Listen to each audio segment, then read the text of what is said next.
crushing me right now, just screaming at me on stage, like Ray Charles, kinda. Oh man, did Ray do that? Yeah, watch my foot. Oh, yeah. Headstock, watch my and just like whiplash. Yes. Not my tempo. Yeah. Not my tempo. I'm like, he did everything but throw a cymbal at my head. And for the first, it had to have been like the first 6 months of playing that gig. I was just run through the ringer, and I was coming off. But 8 years, huh? Yeah, we did 8 years. But yeah, the first, it was a learning curve because I had been playing such structured. Right. To click. Right. Light show sequence to. I want the time to kind of be elastic here. Yes. He's describing. He's like, I want, when you hear me pushing, I want you to come along. So this is where you learn the push and pull. Push and pull is very important in the type of music that was being played. And, that's not to say we're jumping, 5 beats per minute up, but it's a little push in the chorus and now we're going back to the verse. So we're going to chill. And playing behind a beat and understanding that if there's the time can be a little, there's some gray area there. Yep. There's the time, there's the meter, where that click is, and there's a little bit ahead, and there's a little bit behind. Sense to the left, a little sense to the right. I just was so, for everything that I was doing from a kid to that point was just nail it. On it. Yeah. That's where it's supposed to be. Yes. And Laith taught me that there's some flex, there's some elastic that can happen here. And you should appreciate, listen to this guy, listen to Clyde Stubblefield who just passed away. I know. Just like when I got into Sweaty Suede Lips, I had to do research. I had to, when I got into Sweaty Suede Lips, I had to get all the KMFDM, Marilyn Manson, 9 Inch Nails. On the beat.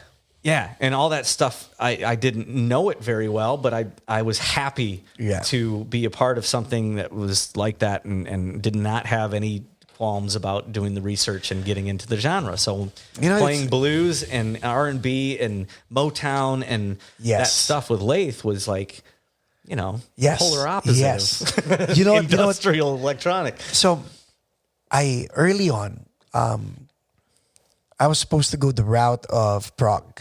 I was 17 when I actually was going to go the route of prog.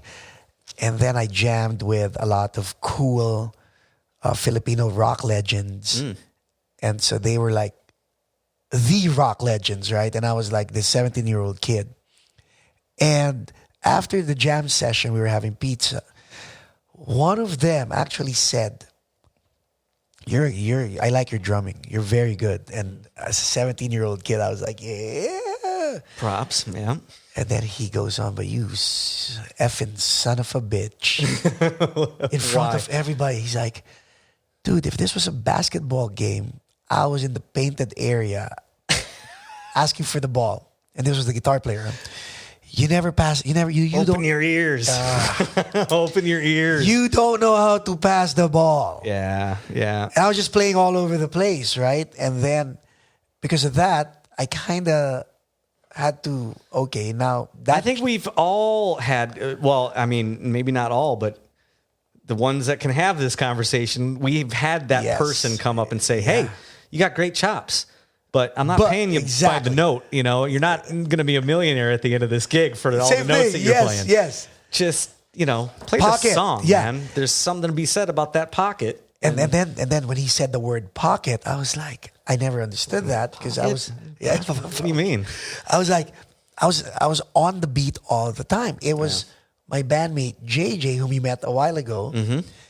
Him being a laid-back keyboard player, he was the guy who listened to Motown, all that stuff, and actually said, listen to that. And I go, same stuff. And then he introduced me to John Mellencamp. Oh, yeah. Kenny Aronoff. Yeah. Listen to that. And that guy has a similar story. I've met Kenny a number of times. Yeah. And I've read enough articles on him where he was the guy that was sidelined on the first maybe record or two. Yep. Because he couldn't find the pocket in the studio. Yeah.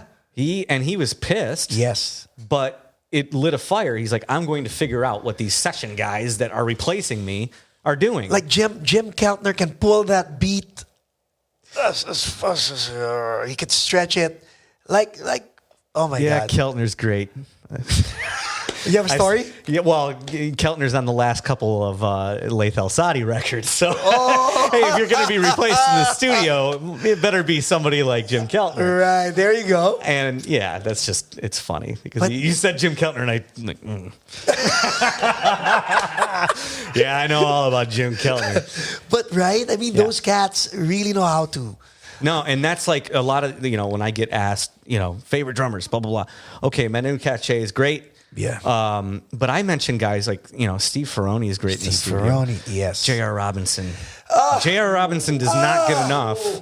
Everybody, you should know who, like, he's on so many records. I love J.R. Robinson. Ask The me Michael for what. Jackson stuff, See, the Lionel Richie stuff. You're going Michael Jackson, Lionel Richie. I'm going Wilson Phillips. Oh, don't get me started on Wilson Phillips. I got a story about Lionel and Wilson Phillips. I want to hear.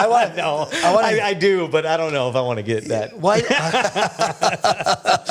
The trials and tribulations of L.A., man. Oh, you did that gig? Well, I was supposed to do those gigs. You auditioned. So who was in Wilson Phillips? China and the. Yeah, I mean, I was supposed to be a possible sub at some point. I know the guys in the band, and I still work with one of them that was in the touring band. Wow. But we work on film trailer stuff together. Or he's got a company that does film trailer sound bites and stuff like that, and I work with him on that. But yeah, he was the touring guitar player for Wilson Phillips. So they brought you in. He's an Australian cat. He's like, mate, you got to learn all these songs. So I can't do an Australian accent, but you got to learn all these songs so you can be. I'm going to get you in, and the name's in the hat. For so you did sing. that. Hold on. Oh, I had such a good time learning that stuff. I'm such a sucker for all that Glenn Ballard, like perfectly written pop songs. People dog on me for like, oh, you like that milquetoast shit. Like, yes, I do. Okay. I love milquetoast. Did you get to play that song with them? No. I didn't even get in the door with them, but I did meet them all. I went to a rehearsal and I was getting in there, but the opportunity never came up, to be honest. That's a nice song, no? J.R. Robinson and that track. JR's playing is so good. And he's on, the Off the Wall record, and he's on the Lionel stuff. Yes. More heart-wrenching story with Lionel, but we haven't gotten to my I'm not even in LA we're not yet. in LA. Let's go back to Michigan. I haven't gotten my ass kicked by LA quite yet. So 8 years with Laith. 8 years with Laith. I did 8 years with Laith, and we did everything from So hold on, 8 years with Laith, 8 years with Guitar Center. Did they happen simultaneously, or there was some overlap there? But I was gigging. So yeah, I was gigging heavily with Laith. We would do these weekend from Wednesdays, you got promoted to. I was doing Thursdays, and then I got the Thursday, and then, hey, I'm doing this run of dates. And here's the thing about the Midwest.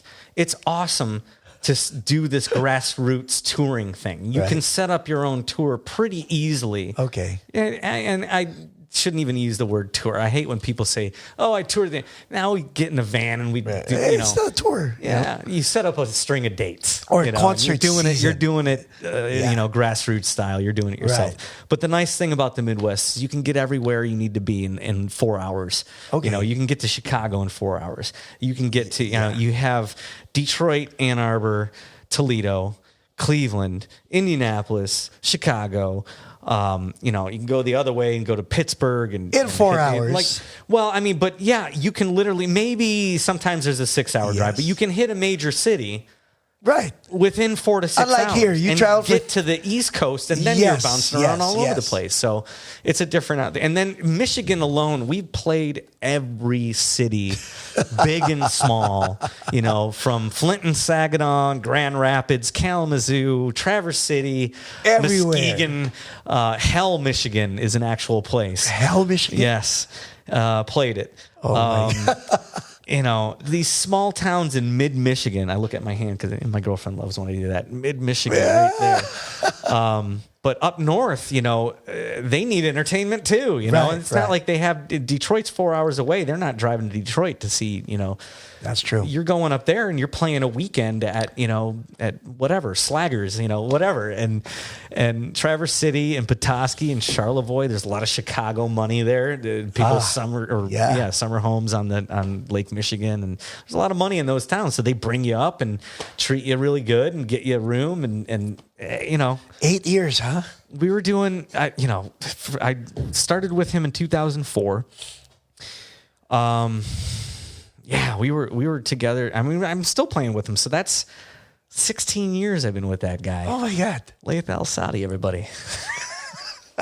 I just got off a plane last night. I flew into Michigan to do a couple dates. I played with Josie Pace, the dark wave electronic synth driven dark, stuff at City Club, which is the goth hang in Detroit. And then the next night I'm playing with Laith Al-Saadi and 4 hours north in Traverse City. And now you're here. And then I show up for this. It's a living. So yeah, and the thing about playing the bars and clubs and we did weddings, we did all that stuff. We got really, really tight and really good, and does he still yell at you? No, not as much. Maybe a scowl every now and then, just to make sure I'm paying attention. And you're give fine me a with dirty that. Look. It doesn't feel good. I mean, I'll be honest. I'm a sensitive guy. I want to make sure people are happy. Right. And when you make your band leader scowl at you for unknowingly playing something not to his liking, you take it to heart. I do take things to heart, but maybe way more often than I probably should. Maybe that's why you guys are still together, because there was a moment in time that I quit the band. I quit the band, and I think I was gone for maybe a year, but who gave way first? I don't remember. I guess it depends on who you ask. I seem to remember getting a phone call. I don't know. I don't know. But it needed to happen. We were really good together, and you see when drummer. Guitar leader, player. have that thing. Like I always look at Billy Corgan and Jimmy Chamberlain, their relationship. Oh yeah. And Jimmy came and went. Jimmy got fired. Right. Jimmy, got back in. Jimmy quit. Yes. and now Jimmy's back again. Jimmy quit and Jody got married. Should have known we'd never. Should have known, man. Should have known. We'd never get far. Now that's a song, man. That is a song. I love that song. Oh my God! When I look back now, that is a story song. I love the writing of that song and the production. True.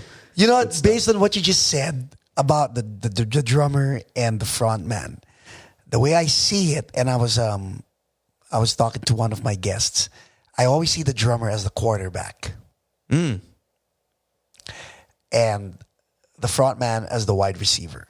That's how I see it. Mm-hmm. I always use the goalie analogy. Who's the goalie? The drummer being the goalie. I'm from Hockey Town, so okay.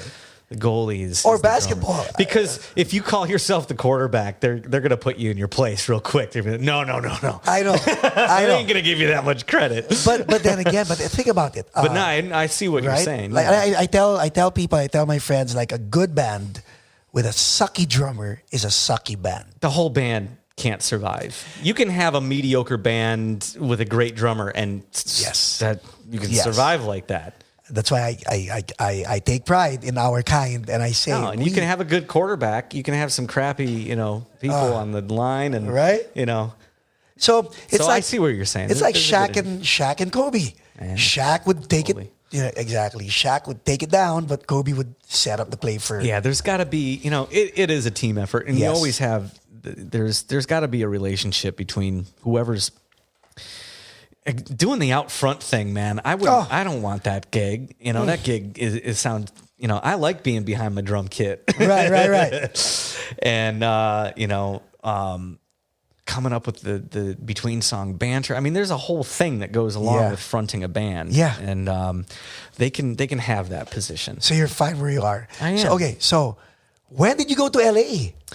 Okay, so I'm with Laith for a long time, blah, blah, blah. I quit. I come back. Wait. When you quit, what did you do? I played with a band, the Lucas Paul Band. Still in Michigan. I was playing with I would get calls from a lot of different people, but I would have my steadies, the Randy Brock group I played with, Lucas Paul Band, Brett Lucas. There was a lot of Lucases. Right. But I would get calls to do a lot of different stuff, and I was doing a bit of recording. I was playing, the session work in Detroit was not like, okay, we need you for a Ford commercial. Right. Okay, cool. I'd throw a couple bars of a drum lick down, and they'd use it. That was it. Yeah, it was very but you get a good check of because course. it's the big three, man. I worked for GM and Ford. There you go. My dad always wanted me to work for GM, so there it was. I'm like, Dad, I got paid from GM. Not quite like you thought I would. As a drummer. Yeah. So, the session where I was teaching, I had like 15 to 20 students at a time. I was teaching. I had left Guitar Center in 2005. Okay. You asked earlier about like, were you playing with The Laith? overlap, And there was overlap, but it got really exhausting real quick because when you're playing the bars and the clubs And you till had to 2 in the open the morning store. and had to be up and at work at 9 a.m. to get, things rolling. And you had, the store operations manager was, Of course, you had a quota to hit. You had to do it right. Yeah. And I maintained that for a lot of years. And they, I say I left Guitar Center. Nobody that does a good job at Guitar Center really leaves. They're asked to leave eventually. And it was because I was really good at my gig. I take pride in anything that I do. I want to do really, really well. And I crushed it at that job. I was really good. I made bonuses every year. I was asked to give speeches at meetings with other operations managers on certain subjects, and I was writing articles in the corporate newsletter. I was good at the gig, but they wanted me to move up, and moving up means no gig. No gig. Yeah. And I wasn't willing to do that. How about your roommates? Did they graduate college and did they leave you? I think they, eventually I moved in with my girlfriend to the condo where I couldn't keep my drum kit. Oh, and that's why you brought it home. Studio Okay. at my folks' place. But Okay, I now had a beautiful condo on the lake and Nice. a girlfriend of a long period of time. I was with that girl. And I was constantly like, hey, LA, you got to move out to LA. Because I was getting restless. Okay. I had done everything I felt like that I could do in the Midwest. So, okay, fair And enough. I had hit that ceiling. And if I had to play Brown Eyed Girl at somebody's wedding one more damn time, because I was happy to be working. In 2005, the Guitar Center thing ended. And it was the best thing that ever happened to me, being asked to leave that job, because I could never leave the stability, the health insurance, the 401k, the profit Everything, sharing. yes. And, Oh, you guys had profit sharing yeah, too. Wow. Yeah. It was a public company. But 8 back then. years, so you're vested, huh? I did well, and I was a high paid. They don't pay those guys half of what I was making. okay. The company's way different now, but I was asked to leave in 2005, and I was like, okay, Fine. well, this is my opportunity to make a go at this whole. I was able to comfortably segue into a life of full-time music at that point, because I had already been doing so many gigs with Laith. Yes. I had students, and I, still had ties in Guitar Center well enough to still get the discount. and so everything was working out great. And I had a relationship that I was in. And maybe those are the reasons why you wouldn't want to go to Los Angeles. Well, from 2005 on to finally 2012. 7 years. Yeah. It was at that point where I said, and then, 2009 to 2010 was the economy sucked. Yeah.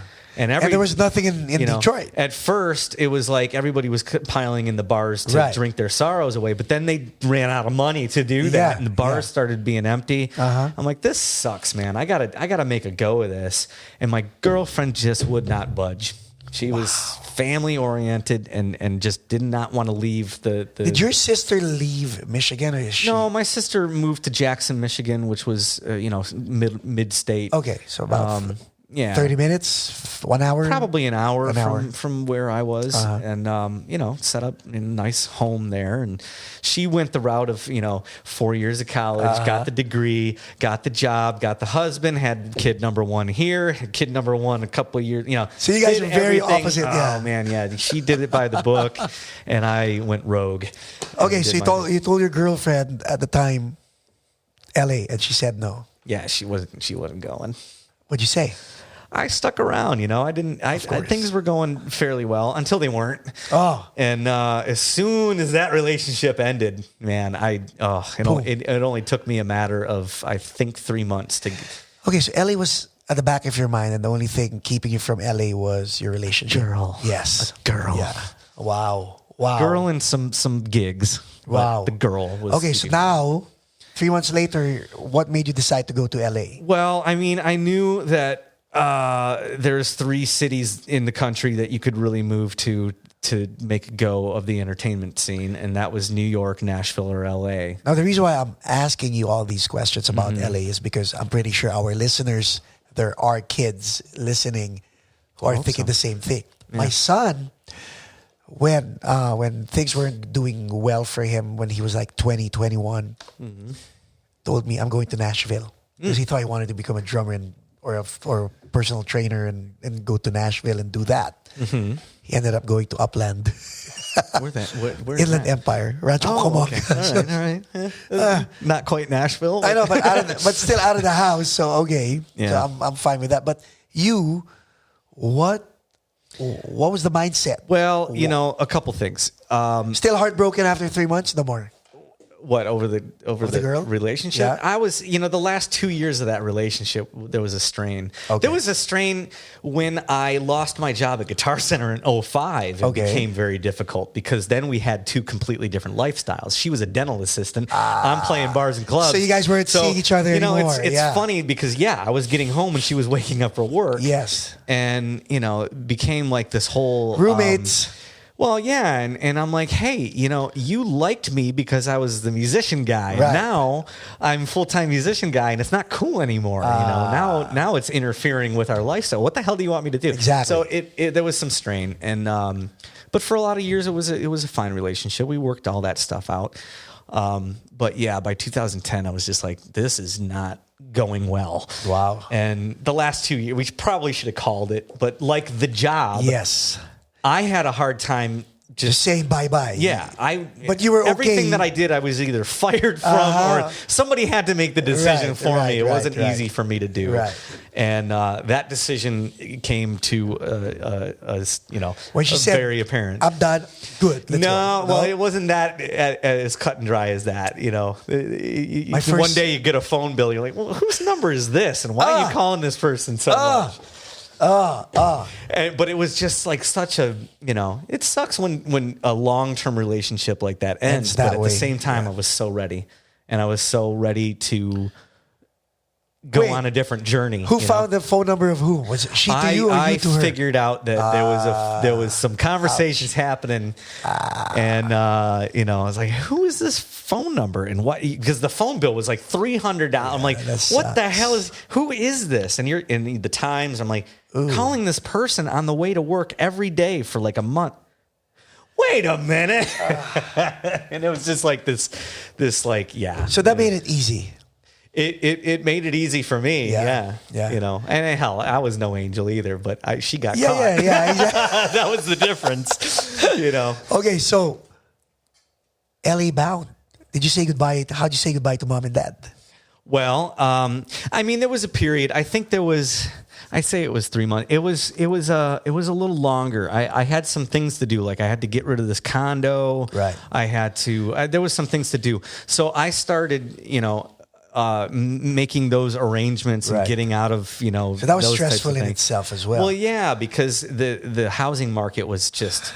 It was brutal. I literally had to drop the keys on the counter and walk away and ruin my perfect, impeccable finances. Yeah. Because I was really, good with that sort of thing. And yeah, she left me with that. Thanks. Yeah. Ouch. I held off getting married so I wouldn't intertwine finances, and I still got screwed. How the hell does that work? But either way, time heals all wounds. But I had those things to get rid of and figure out. But I utilized that time to, I think for a year, I was doing what I referred to as reconnaissance missions. I was flying to LA. I made the decision for LA because of a couple reasons. New York is awesome, but that big town is the biggest town. You're talking a big adjustment. Yeah. And the weather. Oh, when you brutal. spend 35 years of your life in Michigan weather, you're over it, man. I was so done with winter. And so that's why you got a condo. What? Well, I didn't want to shovel. Yeah, I didn't. I paid an association fee for that crap to be done. Yeah, I wasn't shoveling ever. There was no grass cutting. There was none of that stuff for me. I was happy to pay the extra couple $100 to get all that done. But yeah, New York was a huge city. Kind of tough as a drummer logistically to get around with a drum kit. Parking. Wasn't interested in that. Wasn't interested in any more winners. And I didn't know anybody there. Nashville, okay, it's closer to Michigan. Right. You know, you look at it like it's, okay, yes, there's a lot of country music. It is the country music capital. But there's other stuff there. Right. But I didn't know anybody there. It still gets a little chilly. And you have to understand about Nashville, too, is the tightness of those cats. It's like a mafia. I think the same three cats are playing drums on everybody's record, and you are not penetrating. They don't like outsiders. At least at that point, they didn't like outsiders coming in. I heard it's different now. Oh, everybody really? from LA is jumping ship going there in Nashville. Yeah, a lot of people are. And then LA, I knew some people in LA. I knew, let's say 4 or 5 people. Right. The weather, everything that's stereotypical, the cliche reasons to move to LA. And I liked that idea. Like Hollywood has got an appeal, and I just knew that there was a lot of stuff. This is where you come to, and like I said, it's all the cliche reasons of why. But it's true though. The cliches are all true. Cliches for a reason. They're all true. Yeah. They are. So I'm like, I'm gonna fly out and meet up with my 4 people that I know, and 4 people turn to 8 people, turn to 10 people, turn to 20 people, and before you know it, I flew out here at least 2 or 3 times before settling in. And I had like this 40 to 50 people that I had meetings with. I mean, I got maps from AAA to learn the layout of the land. I did all this stuff. I wanted to know where to move to and how to do this. Like I'd never, made a kind of move like this. I know, major, no?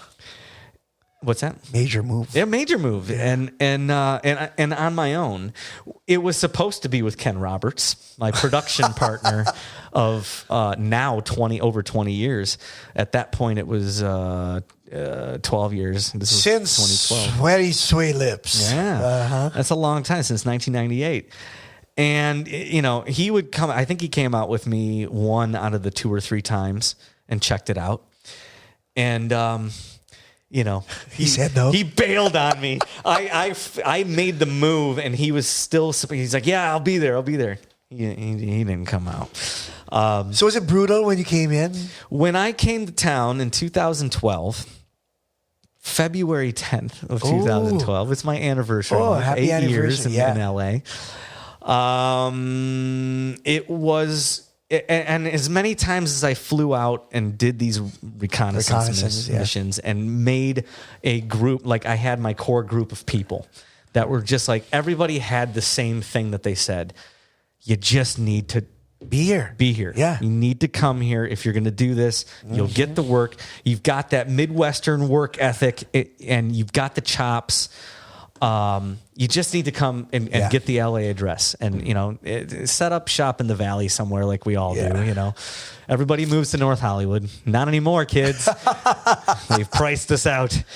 Arts district, my ass. Right? Gentrification. We're all going to be living in Panorama City by this time next year. Gentrification, but baby. I did. I moved to North Hollywood. I found a roommate in a beautiful condo who had... Wait. You found a beautiful roommate in a condo, or I found a beautiful condo with a roommate who was originally from Michigan, so we had a lot of common ground there. So I sell off a lot of my personal items, and I basically hooked up a U-Haul trailer to my GMC Envoy SUV. My SUV's packed full of clothes. And the U-Haul is packed with all my drums, my studio rig, all my recording equipment. It was more important to me to find a studio space than it was I'll find the studio space first, and then I'll figure out where to live. Right. And that worked out. So where's your studio at? My studio at that point was it was in Van Nuys. It was a lockout. Uh-huh. man, I'm drawing a blank on the name, but it's one of the big ones. Third Encore. Third Encore has a gazillion rooms now. Third Encore. He has multiple buildings. There's one of his buildings is where like the was this on big names. Stag Street? No. Was it on That Stag? I know that street. Yeah. There's a lot of activity in that area. Yeah. Everything is kind of in pockets. Even where I'm at now is like kind of near that where you buy dang, what kind of bread am I talking about? A bagel. What's that on in the valley? bagels over there. Yeah. I think I know what you're talking about. It smelled like bagels all the time. Yes. Like, damn, where are the bagels at? Right. Okay.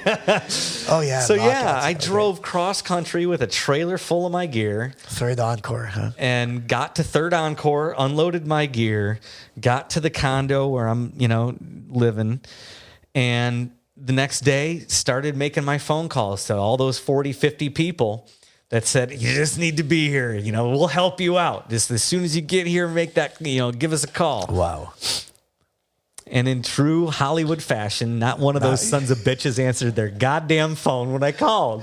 And you had to start from zero. Yeah. And I got the full extent of the Hollywood, Of course, the thing. treatment. Yeah. Yeah. Nobody picked up their phone and helped. And I was at square one. I'm like, okay. Fudge. Great. So what do? You just start figuring out where all the hangs are, figuring out that there's a jam session, open mic night the Baked Potato? scenario every night of the week. There's something. Yeah. Monday nights was the the Baked Baked, Potato. Tuesdays was Cafe Cordial in Sherman Oaks. Wednesday, I don't know where Wednesday was. So you were there every night? Every night, every week, I was there. Uh-huh. Not sitting in, mind you, because... Really? Well, it was hard to get on stage for, I Did signed you get up. on Yeah.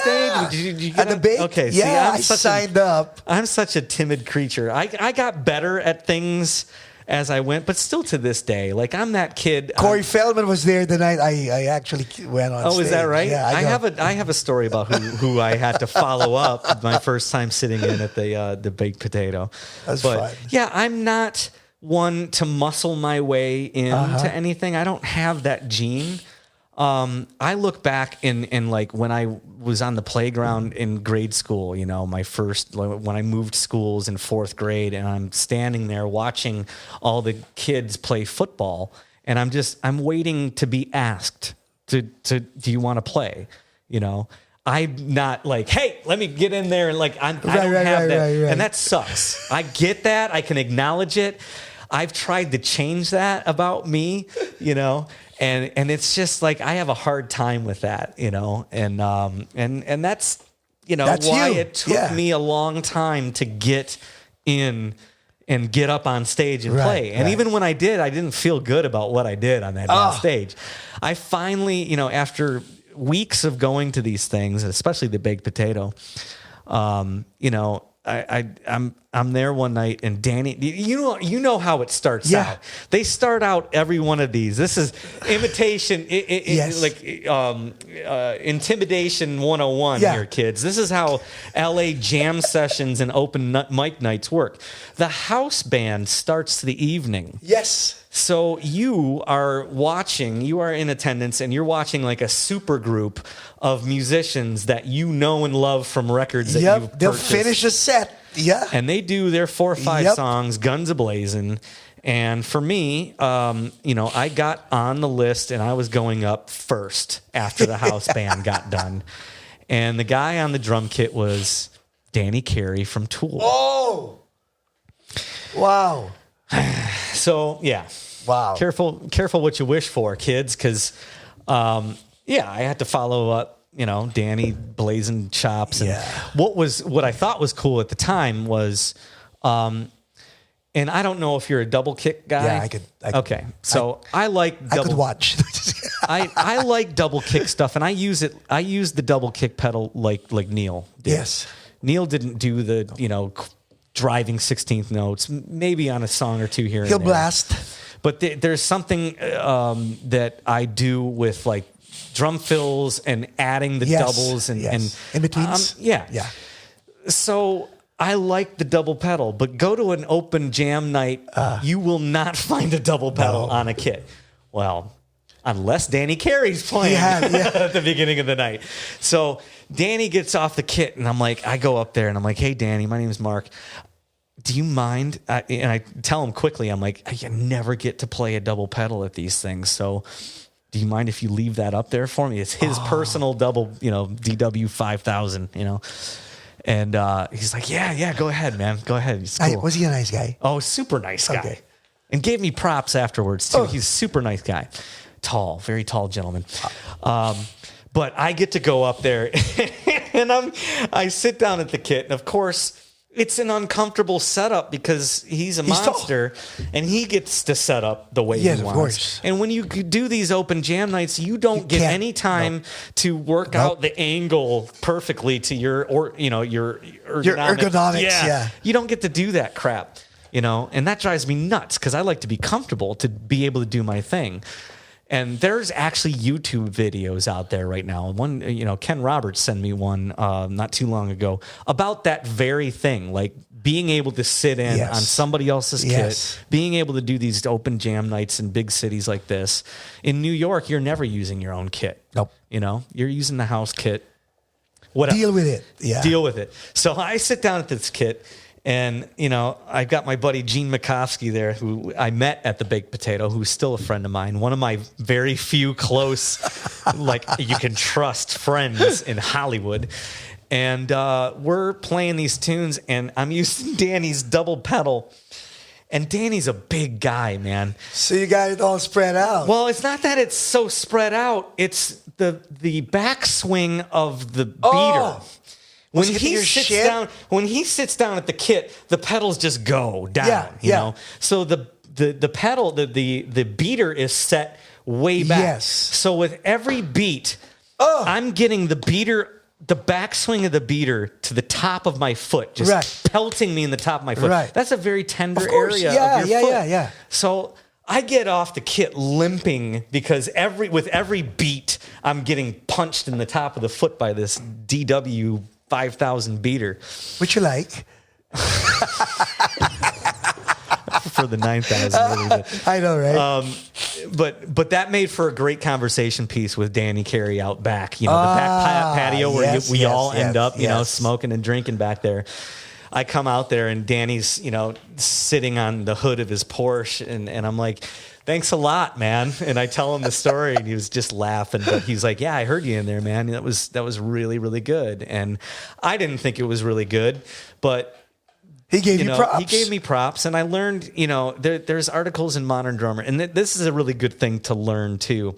There's a natural response when people come up to you after a show and tell you and compliment you and say that how much fun they had, blah, blah, blah.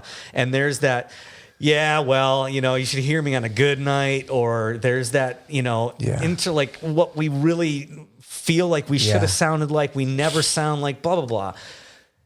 Don't do that to people. You're demeaning their, you're basically shitting on their opinion. Yes. And that's not cool. You're making them feel like, oh, what I thought was good, you're like shutting them down. Yeah. So just don't do that. Thank you. That's it. That's all you need to say. Thank you. Be a generous receiver. Yeah. And you can think in your mind all the things that you didn't, get executed properly, and nobody gives a shit about that, Unless you really train wreck, then you should be down on yourself, and you shouldn't mingle with the crowd at all. You should get your gear and get the hell out of there. Go home. Figure out your life. So what happened after all these after all these open mics? Were you able to? It was a frustrating experience for me, and probably just because of my personality and not, I would be invited to these. Oh man, what was the one that really just set me off? It's down. Where the hell is it, man? I'm drawing a blank. Still in Hollywood? No, it's not in Hollywood. This is where Guns N' Roses started out. What the hell is the name of that? The Kibitz Room. The Kibitz Room. Are you familiar with that one? Do you know where the Grove is? Yeah. Yeah, it's down that way. Okay. And, Fairfax, whatever the hell that is. 3rd Street, Fairfax. Fairfax. We'll call it Fairfax. Okay. And I would be invited. West LA. West LA. So I would be invited by the guy putting it on, So I'm like, I'm sure to get up there. And they do this thing there where they just transition into the next song. It's like a medley for an hour. So people are easily getting their guitars plugged in while the song's going on and then just starting. Well, this guy's hogging the damn drum kit. I just can't get up there, man. And I'm not one to muscle my way up there, you know, and thankfully my girlfriend is an awesome, like we're a power couple when we go out, you know, she's a really good asset and it champions me a lot. Very, very supportive. Isn't that so nice, right? You find the right person, everything just takes off. And she's well connected in the scene. So having met her and starting a relationship with her, it was you know, for obvious reasons, great. But for what I lack in my personality to get into things, she's like, God, you know, she's yelling at the drummer to get off the damn kit and let my boyfriend play. So I finally get up there and play. And I never liked it. I never liked sitting in on those things. It's very cliquey. All those cats are kind of in their circles, and it's hard to penetrate that wall. And you feel like you're the outsider doing. But I always felt like the outsider all my life. I feel like the outsider. But what was your demeanor when you were in it? Like when I was playing, or when I was just there. When you were playing, like you can't just say professional, but go deep inside the definition of how professional were you. You know, I was playing well. I didn't want to step on anyone's toes. Okay. You know, people are singing and playing their things. I didn't blaze any chops or do anything inappropriate, but I just blended and I was vanilla. And like nobody, you know, I was under the radar. Like you mentioned when we first met up tonight, you're like, how do you not have, like, I'm LA's best kept secret, baby. I am under the radar, but I got work, you know, I'm working, but you know, and another thing that, you know, a lot of people told me when I moved here, it was 2012 and a lot of YouTube content was very, very important. And they're like, you know, stressing the importance of that. And they're like, you're not going to get a lot of gigs at first. The only opportunity for people to see and hear your playing is the open jam sessions and online. You got to have a presence. You got to have YouTube videos of you crushing it. Yes. You know, I'm like, and you have that. Well, reluctantly, I started putting a camera on yourself, and it's just, I know that there's a certain amount of ego that is necessary to do what we do in the first place. But there is something about putting a camera or three on yourself. This is me playing drums to a cover of whatever, and it's just like, it's weird.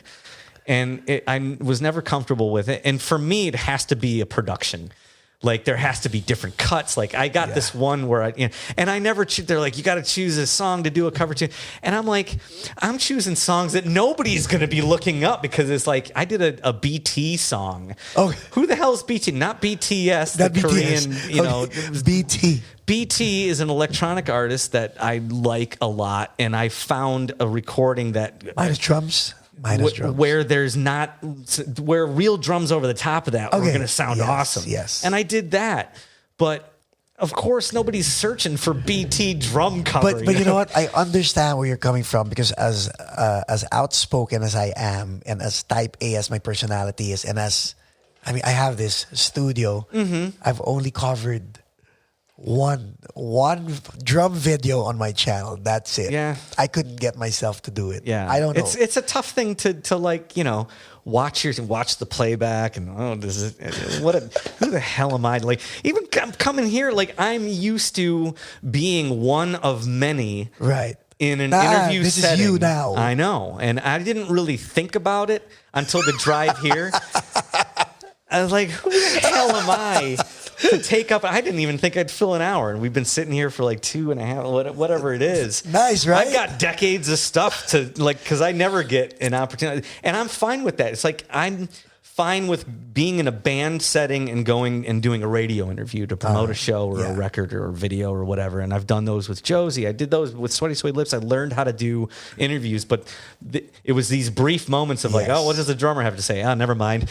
You know, it was very quick, and I'd get my word in, and I tried not to sound stupid, and you know. So the ego that you have to put cameras on yourself and to make this content and to put your YouTube channel. But you did it. I did it. I try to do it to the best of my ability, and I don't have as much content as say some of these, like a Cooper drummer and oh my god, Cobus these there's this young girl in New York. She's got more endorsements than I can even apply for, right? Because she's got a million views. Yeah. Well, she looks better in a crop top too, playing drums. Oh yeah, of course. I can't pull that off. But she's a good player, and she doesn't have a gig. Yeah. And it's frustrating, this whole new social media, you have to have oh my god X amount of views to even talk to, to companies. Yeah. And everybody else. It's so weird. It's a different market, it's a different monster. It is. But and you have to be able to adjust. But they're making bank. They are. They're getting bank. Gear. Yeah. It took me a long time to get endorsements because, like I said, I'm the under the radar. I'm the best kept secret of town, baby. And and again, So you did that. You did the YouTube thing. Did it generate gigs? No, it generated. You have to have content, right? It made for my website has grown, my YouTube has grown, and I get hits on my. I get some I love the backhanded compliments. Why does this guy not have a gazillion subscribers? I read that. Great. Yeah, and I'm like,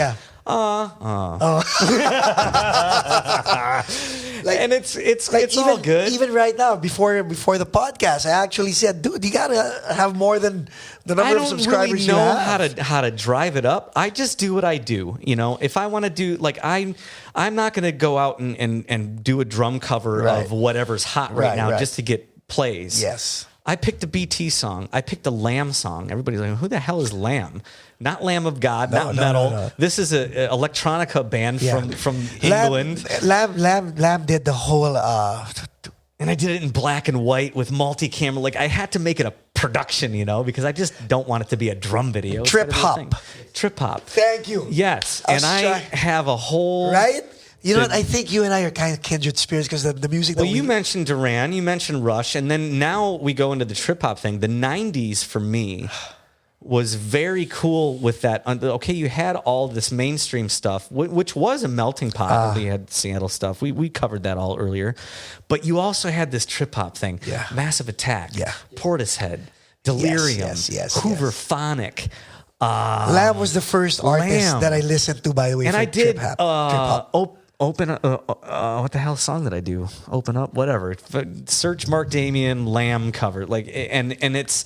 I'm really proud of that video because I integrated the electronic stuff, and I came up with.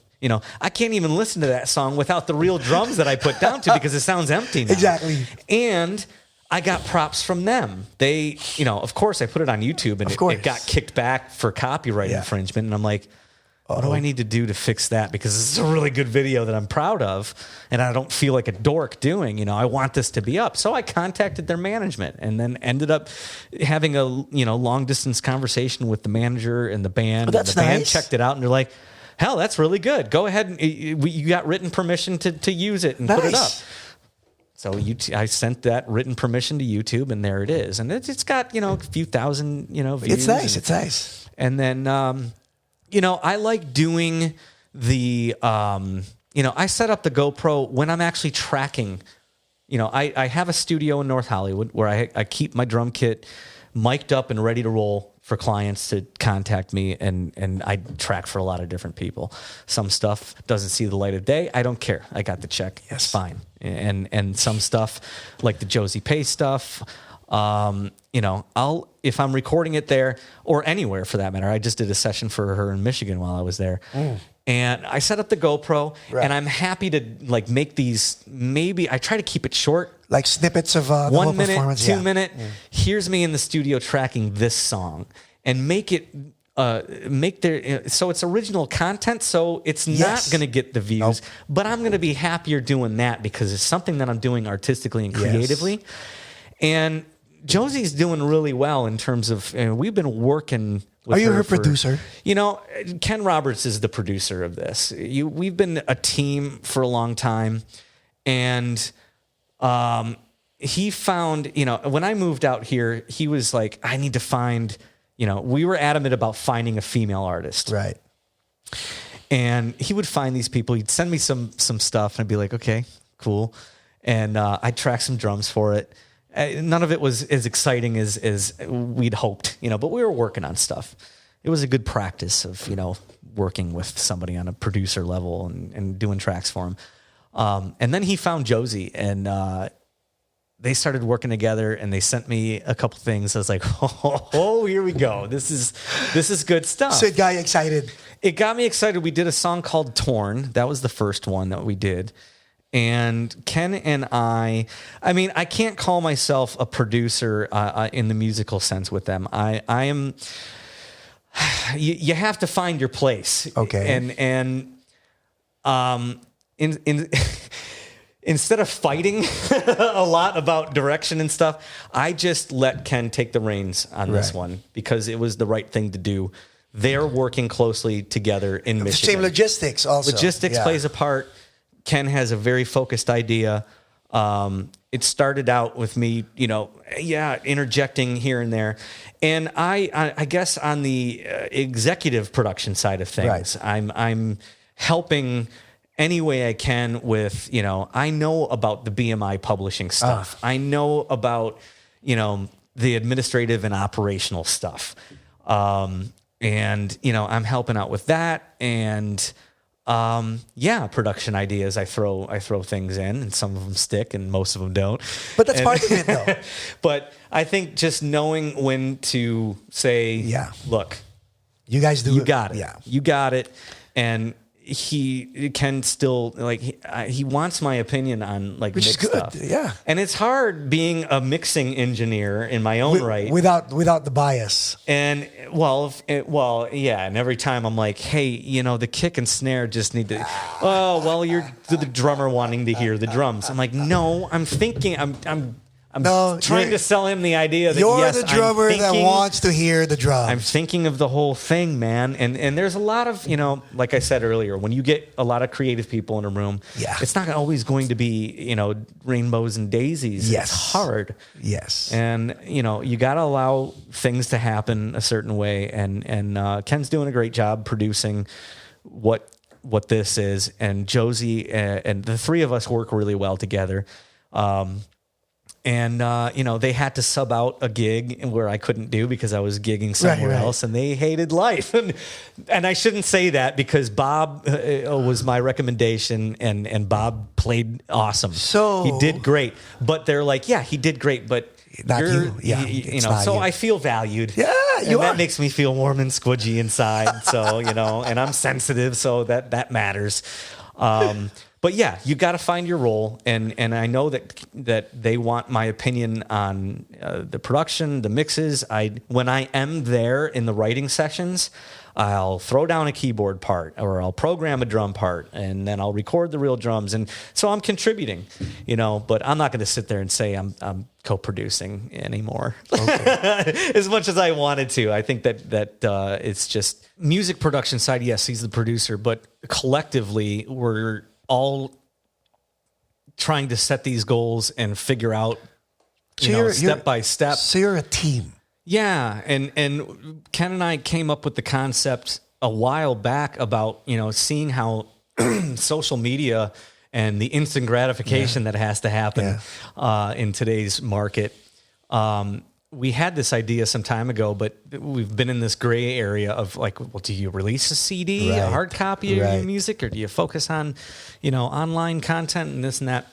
So this was a perfect time for us to employ this new way of releasing music, and that's give them a single. Give them a single. Every 2 months, we were just releasing content constantly, and it had to be good. And it's very telling of today's, music industry. Oh my God. I think we put out 3 singles and had 2 fully produced videos done before we ever played a live show or we ever played in a room together as a band. Wow. That is just insane. Thinking back to Ken and I's time in Sweaty Suede Lips, the internet was still new. You know, we were taking pictures on film, you know, right. back in those days. And to do a music video was just unheard of. Yes. It wasn't in the budget. It wasn't You had to as have easily thousands done. of dollars, yeah. I mean, look at the stuff that you have here in the studio. It just wasn't a thing yet back in the late 90s, early 2000s. But fast forward to, I think we started working with Josie in 2016, maybe. It's been about 4 years. And like I said earlier, that's the make or break, like 3.5, 4 year mark, if you can still tolerate each other. And that's, you know, one of the reasons why it's just stopped. But it doesn't count. You're not there. Well, I mean, we're in that moment now that we have 17 singles out. Nice. We have, I think, 7 fully produced videos. Everything and they're is all streaming, super, right? really good quality stuff. How many videos? 7? I think 7. Yeah, yeah. Who does the videos? Yeah, as far as who shoots them, Yeah. I mean, you know, for the Detroit videos, you know, it was pull every resource that we have. So who spends for this? You guys. Well, there's a lot of money that comes out of, you know, we've had investors in the past. You need big chunks of money, you know, if you want to do things right. And videos are expensive still. I mean, even if you spend $5,000 on a video, you got to come up with $5,000 to do that video. And, you know, we'd employ, you know, friends and, you know, here's $100. That's all we can do. You know, so we had a good friend of mine that was in my band who I lived with in the late 90s. Like, it's all the same tight-knit group of people that, like, now this guy's really good with cameras. And, okay, so he's shooting the video. Ken has a vision of what the concept of the video might be. He works closely with Josie on the look and the vibe, and then, you know, I'll get involved in, like, okay, what do we want? Is this a performance video where we're all going to be in it? Is this just Josie? Some of them are just Josie. Some of them are. There's a video that we did called for a song called "My Mistake." And if you look at this video, I mean, it's shot in a warehouse type area in Detroit. That's the thing about Detroit is it's got a lot of space, man. There's a lot of space. And Scott Sprague, who is a good friend of ours, who used to take the Sweaty Suede Lips photos. He's an amazing photographer. We used his studio to do a lot of the videos, and he's got, you know, this is a facility that they probably used to build World War II tanks in. You know, like working with Ken for the last 20 years, we have resources. We just have people that are great hairstylists, great people in the fashion industry. Josie does a lot of modeling. I mean, people that create fashion, they're calling her constantly. She's doing runway stuff. She is our retirement plan, dude. Like Ken and I are like, she's in her mid-20s and a really, really talented girl. Great voice. Even though we have this very synth-driven, technologically advanced sound, she writes all these songs on acoustic guitar. She's an amazing guitar player. Speaking of that, so she writes the songs, and then you guys come in to produce the songs. Does it become a collaborative effort? For the most part, yeah. I mean, since they're in the same city, they're in Detroit, and Ken's got a great studio facility that he works out of in Plymouth, Michigan. Plymouth Rock Recording Company. There you go. Chris Brees, shout out, boys, Toby. You know, they start the process. She comes in, strums her acoustic, and plays it. Finger picking. She's really, really good. But that was one of the things early on that we made a decision on working with her is, okay, what do you want to do musically? And, you know, she's a great guitar player. She plays acoustic. She plays electric. And she's like, well, there's a gazillion YouTube girls playing acoustic guitar, strumming away and singing their thing. I don't want to do that. And Ken's like, well, how about we do a project where there's no guitars? There's no guitars in any of our music. If it sounds like a guitar, it's a synth running through a Friedman amp, cranked to 11, and room mic'd. You know, we think, like I said, we're thinking outside the box. How do you divide the pie? 33%, 3 ways? Well, 33% of 0 is still 0. So. Still, but still, right? Like BMI wise. Well, yeah, so those are tough conversations, and now those are like you start getting heated when you talk about money. And the reason why I'm asking you is, as the passive one in the bunch, I had to fight for what I get. Yeah. Okay. Yeah. All right. And there's still no money being made right now because we're in the phase, Yeah. but she's gaining momentum, and we're doing really well. We have massive amounts of content, and we've been, spoon feeding. Every 2 months we got something new, whether it's a video or a song or a clip of what. I mean, there's a lot of content on Josie Pace. And I was talking earlier about the My Mistake video. What a production that was. I mean, we pulled every resource. The band is not in it. It's not a performance video. But conceptually, it's Blade Runner. Wow. In a music video. And when you're doing it on a shoestring budget, it's all practical effects. Exactly. I mean, I'm not in the video, but that day there's a bathtub that weighs 300 pounds that I'm lugging up a staircase to get on a freight elevator to get this thing half filled with water and lit, and Josie's in a bathtub. Like the things that we had to do and the props, and like, she's walking down a hallway and we're shooting rain. We have these, what they use, insect repellent. Like we filled it with water, and Ken and I are behind the camera shooting water so it looks like it's raining inside the building. So it's a team, and it has to be. It's you have to pull up. understood that it's a team. Yeah, but we know that Josie's the primary. It's her songs. Of course. And that's my thing. Sorry, I'm cutting you up because that's very sensitive with regard to that. Mm-hmm. It's her song until what? Because like with my band, it's my song until it goes through the ringer of the band. Well, yeah, it sounds like us. Yeah. It's us. And that's the same thing when I had to have a fill-in play a gig, there's a different element there, Right. So I mean, I think that Depeche Mode is a really good example of our approach. I don't know if they do it this way anymore, but back in the day, Martin Gore would write it. Write it on a 4-track recorder with his acoustic guitar, and then all the bells and whistles are added, and that's what I mean. Ken is a synth genius. He is a collector of vintage and modern synths. He's got a collection of over 200 synthesizers, I think. Did you give him the discount for that? Well, he worked at Guitar Center too for a long time. He was a regional rep, so he got in very well with the manufacturers, and we hit NAMM every year. The Hollywood handshakes, and we're pretty good about how we navigate with the gear. And, but yeah, he's got everything from old 70s, 80s, every Prophet keyboard, like just everything you can think of. Oh my God. Krumars, weird. He had a synclavier. I don't know if you're hip to it. Jesus, this thing took up, like a corner of this room. It's a big thing. Yeah. It was the synclavier and it was the Fairlight back in the day. Yeah. And those were like $100,000, if not more. So he has one of those. He had it. It was supposed to be a pet project of his. Like, well, when I get time, because none of those things run. Did you know? They don't work, until you get them. Did you know my friend has a full set of Simmons drums? Oh, man.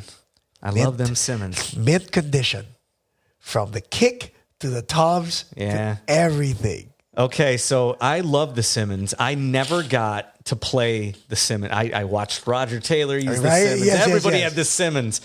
And then, Ken and I, being gear nerds that we are, with every video, we try to slip in something nostalgic, something that the gear nerds are going to be like, oh my God, they got that, And the No video, there's a song called No. And we did this video, and it's all like this black and red theme. These are all on YouTube, right? Yeah. So we'll put the link in the description. Right. And Josie's in this red skin tight patent leather outfit, and I've got this black drum kit with the red Simmons pads. Wow. And Ken's got these keyboards. I couldn't even tell you what the hell these things are, but they've got the old computer monitors that are like the green screen or whatever. And it says certain things like lyrics of songs. We slip in so much thought and effort goes into the details of all these Where'd you get the red Simmons, though? Shortly before, I was scrambling online to find, because the red ones are the hardest to find. They didn't make too many of the red ones, but the black and red thing, I had red cymbals in the video. Wow. Because, I should see this, Yeah, even though I'm a Sabian guy. I love you, Sabian. can't say they don't make red symbols, so I had to duct tape but yeah, I have red symbols and a black kit, and I'm like, God, I just want 3 to 4 of these red Simmons pads, and like literally down to crunch time, I found a guy selling 3. Wow. In like Sacramento on eBay or something. I'm like, I want all 3 of those things, and I got them. I'm like, I finally get to like see what these things. I'm like. And I hit it, and I'm like, this is freaking awful. It's like hitting a Formica countertop. And I'm like, I was like, yuck. And they're light and built like crap, They're just the worst things. And I think by the time the video shoot was done, and I only play these things, like we have this very ministry sounding drum thing that opens the song, and it happens a couple other times in the song. So I'm just, doing that in the video. So I'm not playing these things a lot, but by the end of the shoot, you do it 3 or 4 takes or whatever. They're so old and dry rotted that there's just dents. I can never use these things ever again. So they're just sitting there with the octobans that I used in the other video that we did.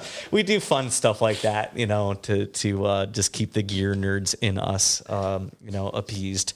So these things, money is involved. Yeah. Moving to LA, money is also involved. Yeah. And you mentioned a while ago that that all these Hollywood so-called promises never happened. Yeah. How do you sustain yourself? Mm-hmm. Well, going to all these these open jams and all it costs money. Of course. You're paying for you're $50 in before you even walk in the door. Parking and food. And I had a good lump sum of money when I got here, and I had 0 credit card debt. I'm doing good, right? But 3 months of hitting the pavement, like pounding the pavement, and like there wasn't a night off. Like I wanted to just integrate myself into the scene as quickly and as efficiently as possible. And I was just blowing through mad cash in the process. Ooh. So I'm like, okay, I need to get a job. I don't want a job. So when did you decide to get a job? It was 3 months in, and I started asking people. Like my thing was, I'm committed to making a go of this. Like I wanted this music thing to happen, and what that meant to me was I want the A-listers are here. They're rehearsing here. They're going on these big tours. I'm not looking for local gigs. I'm looking to be the drummer for so-and-so and such and such, right? And, so in having to get a day job, the realization of that, I'm like, okay, it has to be an industry thing. I have to get a job. In the industry. Rubbing elbows somehow, whether I'm a grunt worker doing whatever. Yes. It has to be, and somebody. And this was a conscious effort to okay. So I was having drinks with a couple of people, industry people, and I was expressing this idea. And she's like, you should check out this rehearsal facility called Center Staging. Oh, on Rowena. Yeah. Oh. Yeah. And I'm like, okay, and I go online and I check it out, and I'm like, oh, that's the real deal. Like these are 3,200 square foot studio facilities that the biggest of the big names are rehearsing at for their tours or TV appearances or whatever. And they have a rental facility for the backline. Backline being drums, keyboards, guitars, everything. And, so I sent an email to all the people that work, that are higher ups have their email addresses listed there. So I just emailed 10 people or however many. And I said the cliche, I'll sweep the damn floors. I don't care. I want to be a part of what you got going on there. And I got a call within 24 hours. Nice. It was crazy. The general manager called me up. And this was in 2012. Yeah. Okay. And had me in for an interview, and he's like, we're looking for an operations manager. Oh, and you had that on your resume. I've done that. I've done that. I did that for Guitar Center for almost 9 years, and I had the experience, and I got called back for a second interview, maybe even a third, before they're like, okay, so here's the deal. We don't want to throw you into that job because these guys, these techs, these workers that have been here for you are going to get chewed up. Oh yeah. These are they're not going to take orders from you. And running the whole grounds of this thing is we're not going to do that to anybody. That's a terrible idea. So they promoted somebody within to get that job, but they're like, we need a lot of help in our drum room, and we think that being the drum manager would be perfect. So, I mean, that's just insane, right? So you were exposed to all these the plethora of drums and everything. Everything is there. Millions of dollars worth of drum inventory at my disposal. Everything was there. I'm the guy in charge of monitoring the inventory, getting the riders from whoever Katy Perry's drummer, who is a very lovely guy, and fulfilling these riders and understanding where they need to go, the cartage, all this stuff. To walk in, like the first job that I apply for, and get that at such a facility where I'm not to mention the studios are filled every day with everyone from Lady Gaga, Katy Perry, whoever the names of the day were, and then you've got Beck and The Who. Yeah. I literally turned a corner in the hallway one day and ran into Roger Daltrey. And I just started laughing. It was just, I couldn't help myself. It's just like, how do you run into an icon like that and keep a straight face? It was just funny. And then, man, there were offsite things that I was doing. I mean, they do anything TV related. Okay. They're doing. So the drum sets have to be pristine. Right. We're getting all new stuff. The relationship between the manufacturers. That's when I started to cultivate that stuff. And I'm like, hey, why don't we do a field trip? Take all the guys in the drum rental area and take them to Remo one day to see how the drum heads are made. All along, I'm thinking, I got to shake hands with the guys at Remo, So I had ulterior motives, and you're not fooling anyone. Everybody in management is like, you're here. We know what you moved to town for. Yes. So, but I put it all out there. I'm like, whatever I am doing, I'm doing to the best of my abilities. Correct. I'm trying to kill it. You're not shortchanging them. Right. Yeah. I mean, I designed clamshell cases for drum kits for them because they were using the regular like H&B or SKB cases to go to the Grammys. I'm like, no. Too long. No. This is a pain in the ass with the belts and the covers and the. So you did the clamshell thing. Yeah, I designed all new clamshells, and now they have a fleet of them, and I designed those. Are you still with them though?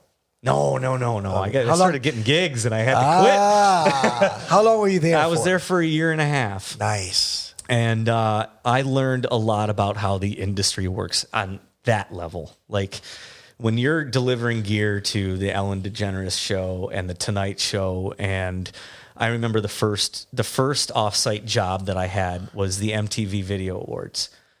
And how many at Staples Center? And I'm just each like, artist wants what has. Oh my God, we had to fulfill the riders for the rehearsal space and the actual show. So you're doubling up on it. And they had to be exact, right? Yeah. And and Kenny Aronoff's playing with like 10 different acts, so you got to get him like every Tama kit and known to man is going to Kenny. And but I. Rubbing elbows with all the best of the best, like Kenny Aronoff and J.R. Robinson. And, Steve Ferroni comes in one day and I'm just like, Jesus. And I couldn't help myself. I talked to his tech. I'm like, I have a Steve Ferroni snare drum that I would just love for him to sign. Did he?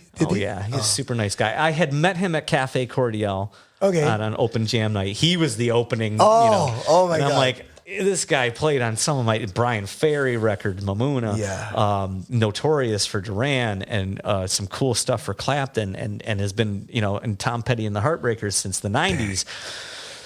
And he's shaking hands and he's smoking a cigar. He's like, "What's up, kid?" I'm like, I don't know. He gives me his home phone number. He's like, "If you want to study with me, I'm around." I'm like, oh, this is insane. And then I see him again. So you start meeting these people. And then, I'm going to NAMM all the time, and I'm meeting guys like Josh Freese and Abe Laboriel Jr., and then they're rehearsing a couple weeks later, and they remember me. So I'm like, Jesus. And Josh Freese was playing with Devo, or? Josh Freese is playing with everybody at that time. Okay. He's on over 300 records. And what's his punk? What the hell is it? The Vandals. The Vandals. Yeah. Okay. Yep. I think he was doing the Perfect Circle. Perfect thing Circle. At that There point. you go. Perfect Circle was Perfect Circle. But he's and on Devo like was Avril Lavigne records and not Katy Perry. Kelly Clarkson records. Right. And I mean, and he was part of 9 Inch Nails for a lot of years. Abe Laboriel Jr. No, that guy. Abe is the nicest guy. One of the nicest guys in the industry, and he remembered meeting me at NAMM, and this is a story. So it's summer of 2013, and 2 rooms are booked, and the rehearsals are overlapping by a few weeks. Rolling Stones, Paul McCartney, and Paul McCartney. Fudge. So I walk outside for a cigarette, and I'm seeing Paul McCartney and Mick Jagger just Did chatting. you get a selfie? And there's Keith Richards chain smoking. Did you Rob get a Wood. selfie? No, God no. The thing about working there is you have to, play it cool, right? you have to play it cool, and you're there. When you have big acts like that, they have their own operations. My interaction with the Rolling Stones was from afar. Their drum tech, Charlie's tech came to me and said, "You need to find me every 60s Speed King pedal that you can find, because that's all he'll play, and these things break on tour. Right, And yeah. you need to." So I'm on the phone, finding all these damn pedals for Charlie Watts, and so I collect them all. I get them all together, and the guy's like, you want to come in the room? I'm like, yeah, kind of. Because for somebody like Lady Gaga or Katy Perry or one of the modern artists, you're in and out of those rooms all the time getting the gear. Yes. Big bands like The Who, Paul McCartney's Operation, Rolling Stones, they got their truck full of stuff that's being unloaded by their crew. They set up that room for their comfort, and you're not going in there unless invited. And I was invited, so I walk in, and I mean, there's a living room set up like you're in your living room. Like, they want comfort, and rightfully so. They're iconic, And I walk up to the drum riser, and there is this. What does he play? A Gretsch or a Slingerland? Whatever the hell this thing is that he's been playing for 50 years. Looks like something that you'd see in your buddy's basement that his dad had, like back in the, It's this rusted out, terrible drum kit that sounds great when he plays it, but it when you get up close to it, you're like, this guy's playing stadiums with this 4-piece. The cymbals got chunks out of them, And the best thing is behind the drum kit, there is this stand that comes up, and comes across, and there's a hanger on it. I'm like, what? Okay, give me the story on this. What's this all about? Well, Charlie dresses in a 3-piece suit wherever he goes. He doesn't leave without being dressed to the nines, right? And when he walks into the rehearsal studio, he's got his jacket. He puts it on his hanger behind his drum kit. He sits down and he does his thing.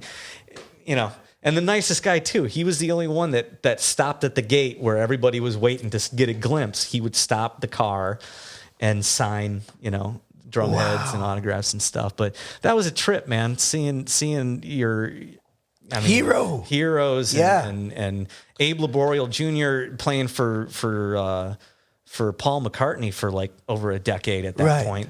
He had, Paul's had the same band for a long time, and I'll never forget walking into that room. Abe says, "Yeah, it's the last day of rehearsal, man. It's pretty loose. So come on in, check out the gear." Very lovable.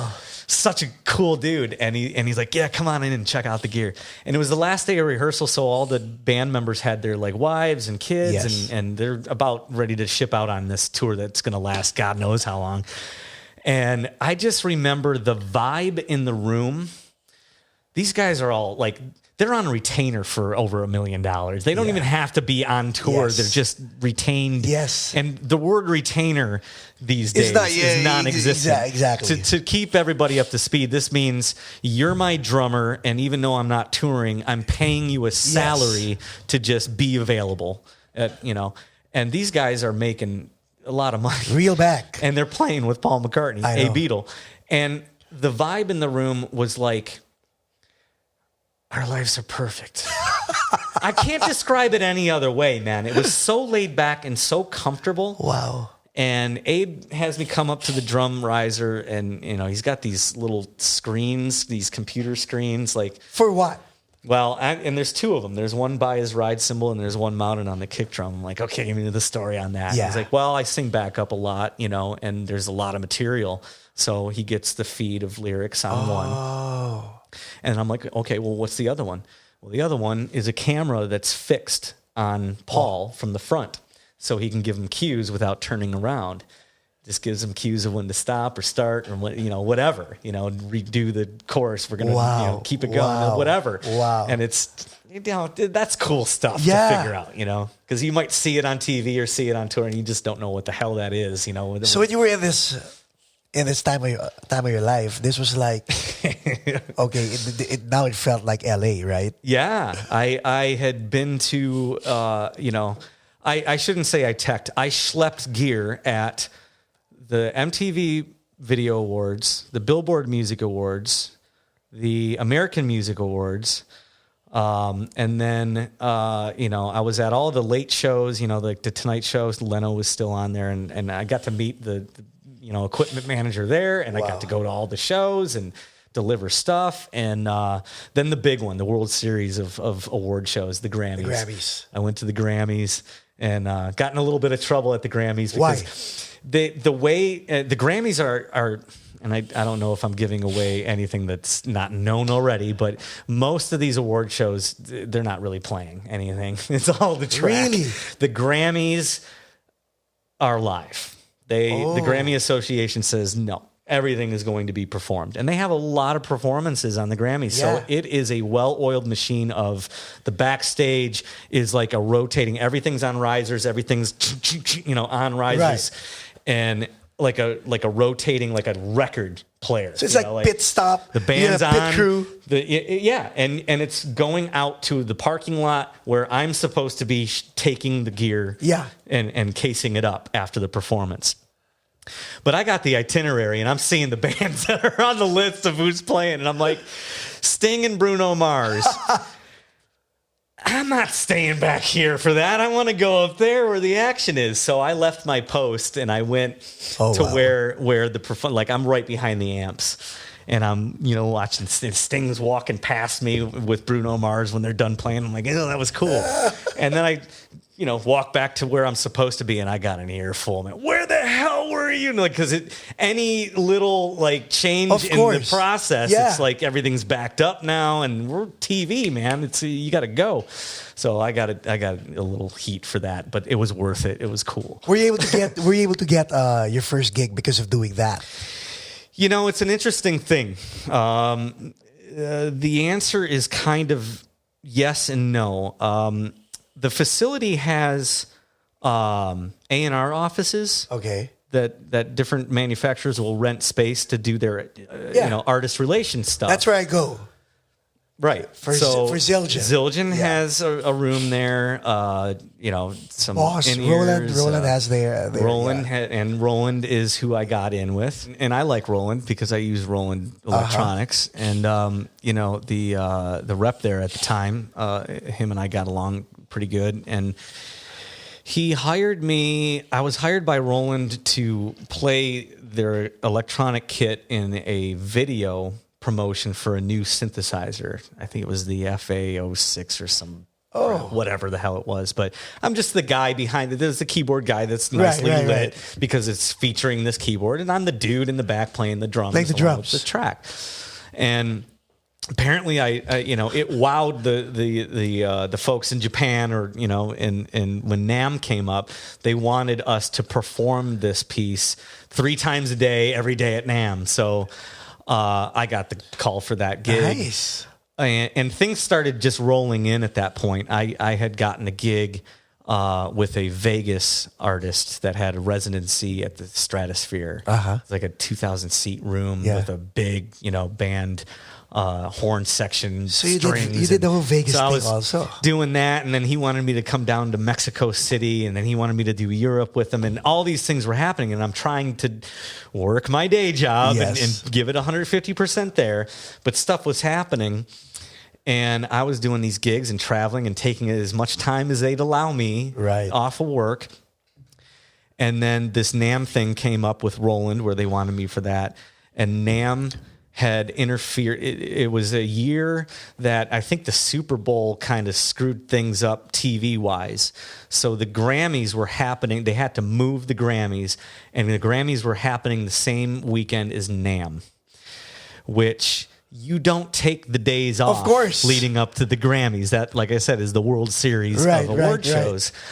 And now I've got this Roland thing that they want me for, that they're paying me, a good amount for something you like to do.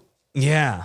And then I've got this Vegas thing happening where they're flying me out to do that and want me to go to Mexico City. And then I've got these other little gigs happening, and I'm producing a record for a band called Facing Arrows. That was, that was a great record that never came out, but that's another story. And all these things are happening. And so I had to walk in the office and finally, for the first time, I didn't wait to get fired or broken up with or dumped or anything. I walked in and said, you know what, because they said, look, you knew this day was coming. You got to make a decision whether you want to do this. We need all hands on deck, or you're going to go play your gigs. And I'm like, respect. I think it's time. I think this is the moment. And they were great. They're still great to me when I need, because now I'm, endorsing DW and when I need a kit. So how'd you meet John? Did you meet John Good? Heck yeah. John and me, A tight. Yeah. John and I. He likes my girlfriend better than me, I think, because she's, that whole power couple thing again. She walks in the room and John's like, there's me, and he's like, Denise, hi. And I'm like, oh yeah, I'm just the guy that plays your drums. That's cool. But no, it's a great, that's the nice, really nice aspect of having somebody that can have that rapport. John's awesome. He's got Michigan roots too. He was born in Michigan. Oh, there you go. The maple comes from Michigan that he builds those kits out of, and so we had a lot to talk about. That was another one of those. I mentioned the field trip to Remo. Yeah, the field trip to DW happened too, and that's where the Oxnard trip. We did the tour of the factory, and I had all the guys there, and it was a really nice moment, and I got to meet John.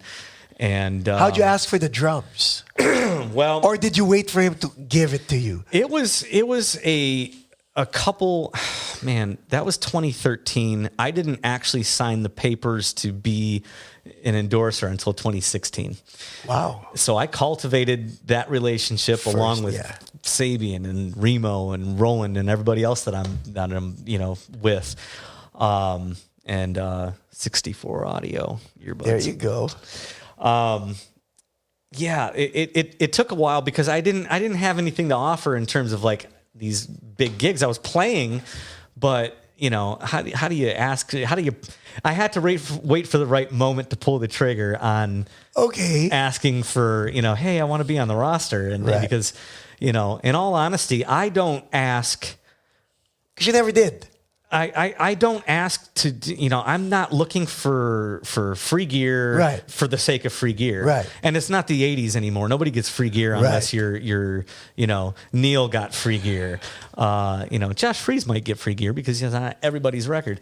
But that medallion status there is upper echelon. There's different tiers, so it was until 2016, Laith Al-Saadi went on The Voice and did extremely well. He was in the top 4 finalists and got a lot of TV exposure. And that set us on a national tour, which meant, hey now.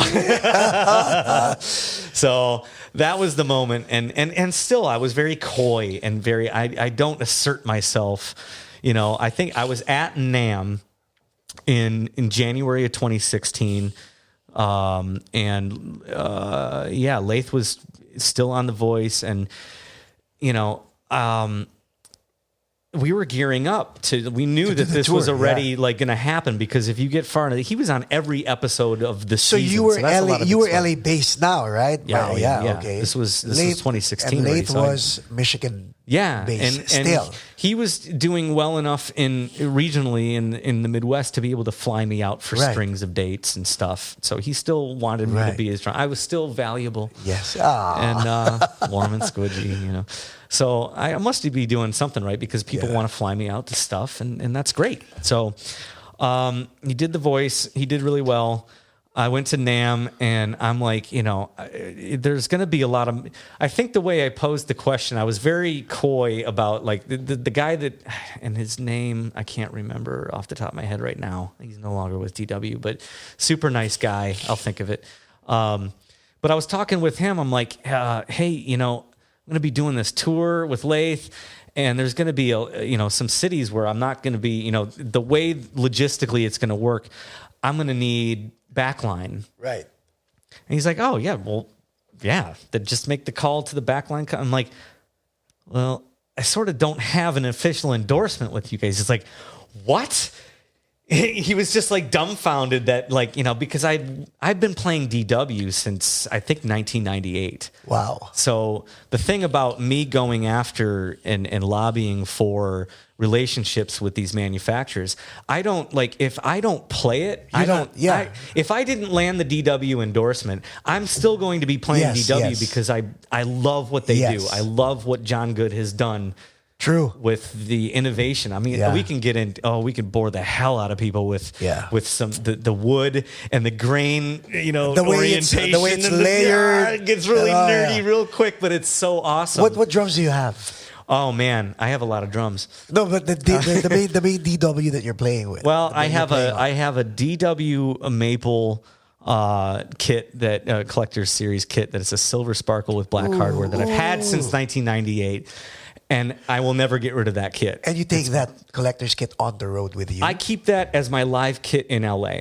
Okay. I have a Birch DW kit collector series in the studio, mic'd up at all times, ready to roll. Yeah. So my question is, there is a drum kit in Michigan, and that stays in Michigan. Yes. It's a Performance. Yeah, the Performance series is an awesome drum kit. I have that. Yeah. It's right behind you. Is it? It's behind the wall. Okay. Actually, that's it. Oh, and that beautiful painting that I commented on. Yes, it's in that. It's pretty cool. I got the red one, the apple. Nice. Apple candy apple red. Yeah, that's great. Oh, yeah.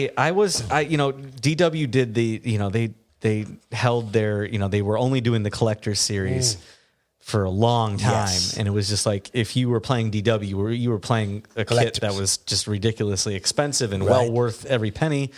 And then they started doing the Performance series came out. And wait, did they do the Performance first or the design? I think they did Performance first, and then design was fairly recent, within the last few years. Okay.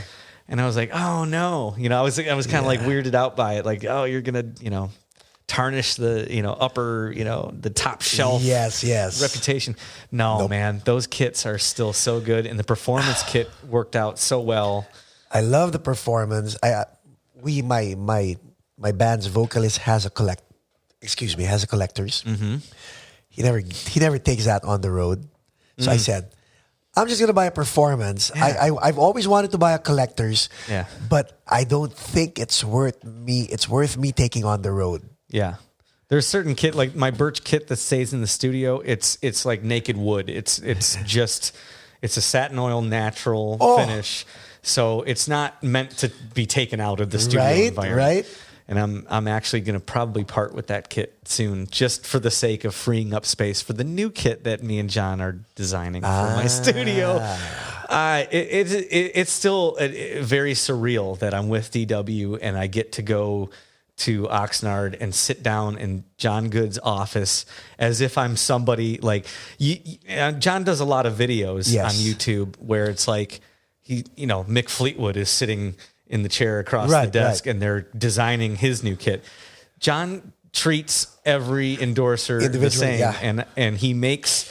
I think I was there talking drum kits, and like I said, I want to design something new for my studio. I want, I've had that Birch kit as my studio kit, I think since 2006 or so. Aside from the Performance kit that lives in Detroit, I haven't had a new top end kit for a while, and getting new gear inspires, and so I'm like, I want to design a new kit. And he's like, yeah, come on down. And I was in his office for 4 hours, and I'm just like, when is he going to figure out that I'm not as cool as he thinks I am? Like, I'm just always just so humbled by like, this guy is treating me like, and going back to that story about like, okay, I'm going on the road doing a somewhat of a major national tour with Laith. And they're like, the A&R guy was like, you're not officially on the road. Dude, we got to change that. And he marched right over to John and said, did you, in his words, he's like, did you know that Mark is not officially part of the DW family?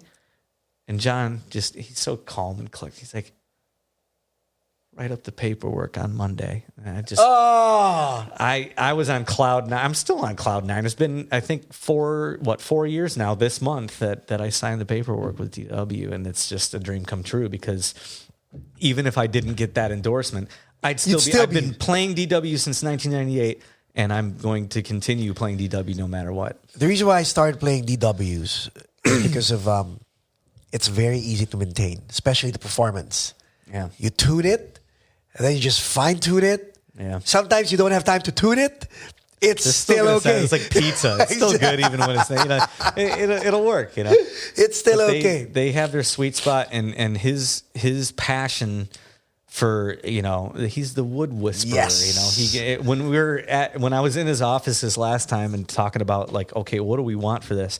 He's like, I think I'm going to get you into, what is this new kit it's a hybrid of cherry and what the hell else is it? He landed a deal where he can go to the Stradivarius company, makes all their violins and he's got access to that forest. Really? And there's a video that he did of his visit to that forest. When he got that all lined up, he's got video his wife's taking. And it's so important to have a good significant other like that can be a part of the process. You have that beside every man is an amazing, significant other that. And shout out to your girlfriend. You have that now in your life. I have that in my life. Mm-hmm. And this guy has behind the camera, Mike Abad, has his wife who wants a Range Rover. We talked about you got a lot of work to do, my friend. But our producer for tonight. Yeah, doing a great job. Checking his Facebook over there. I don't know what he's doing. But his wife's shooting video of him experiencing this trip to Italy and going to this. I mean, they have to drive, wherever they have to go to get to this forest. And, he's like, they give him this little hammer, and they're like, go find your log, man. Ooh. Go find your chunk of wood. And these are trees. And he's like, are you kidding me? And he taps on the tree. Okay, it's me tapping on a tree here, whatever. A couple trees later, and then he hits this tree, and this note reverberates through the entire forest. Wow. And he turns to the camera, and he's just like, oh, my God. I mean... And who the hell else is doing that? There's still that passion, right? And that's... He goes to the bottom of Lake Michigan and sludges up this log that's 100 years old and does Lake Superior. He did this whole line of like, I don't know if it was full kits or just snare drums, but it was the Lake Superior limited edition. It's just like stuff like that is just great. When you talk to John or anybody from DW, can you please tell them my only complaint? Is there? Yeah. Is there one? What is it?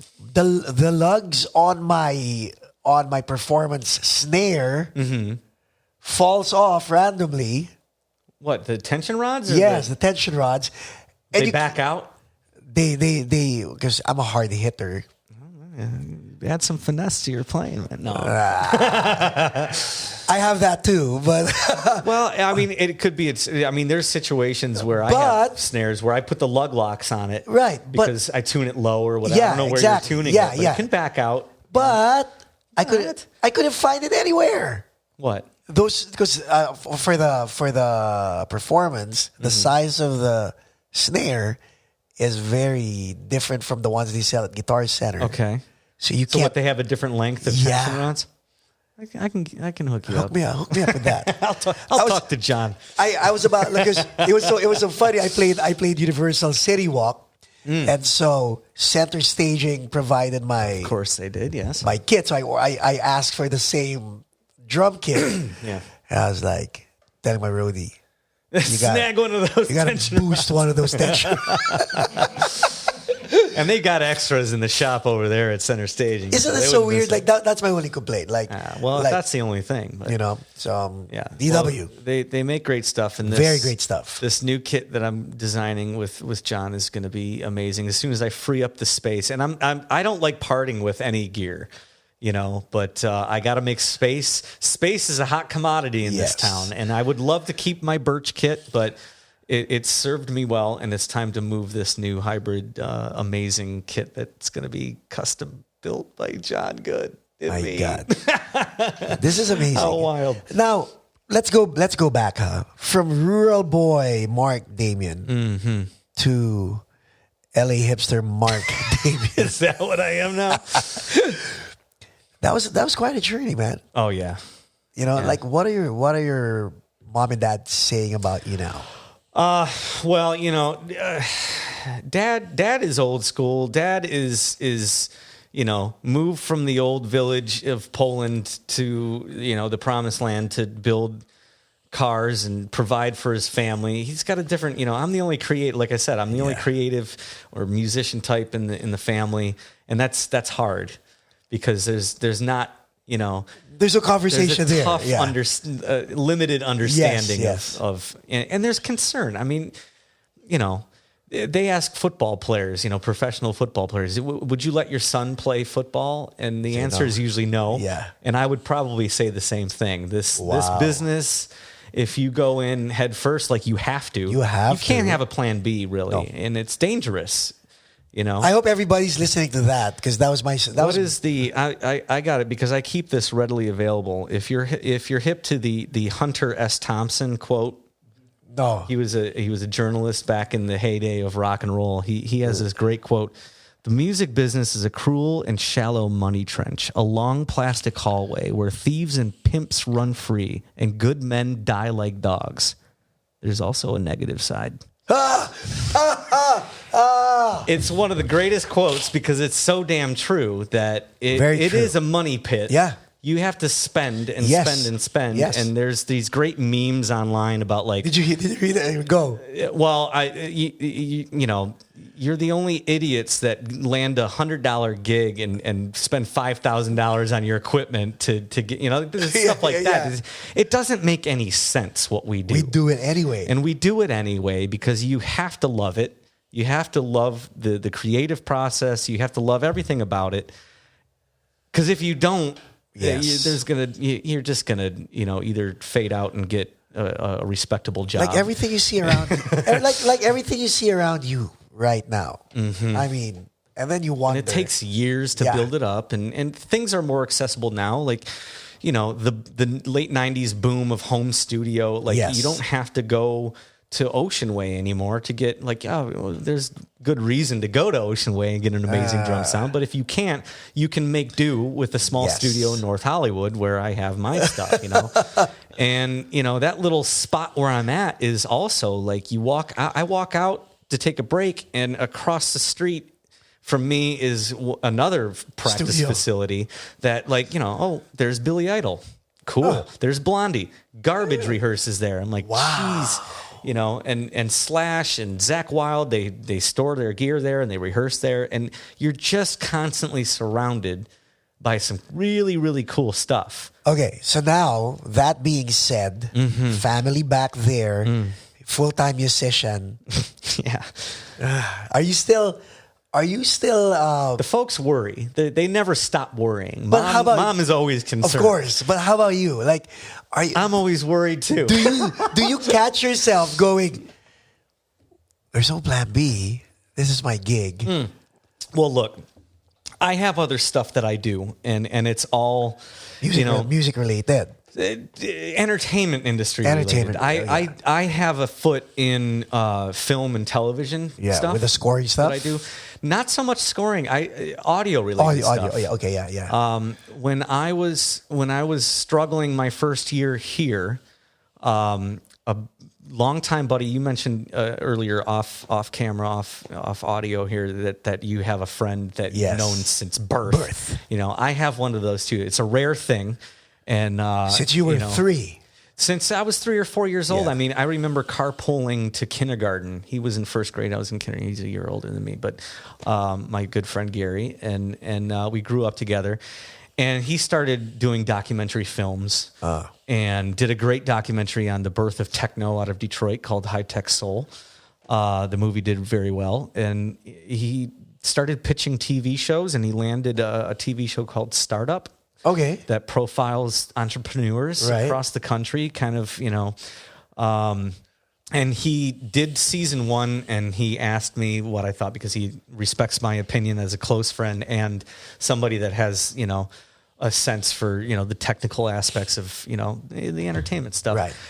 And I told him what I thought. I gave him some criticisms, and one of the criticisms, it was a great show. But it was a half an hour show, and they profiled 3 businesses in a half an hour. Well, that's quick. Like, you're right when you get into the deep stuff, because it's a very comprehensive interview about where you got the capital, where you got the idea, how did you get the bank loan, if you got a bank loan at all, about entrepreneurs quitting their day job and going off and following their dream, which is hard to do. Right.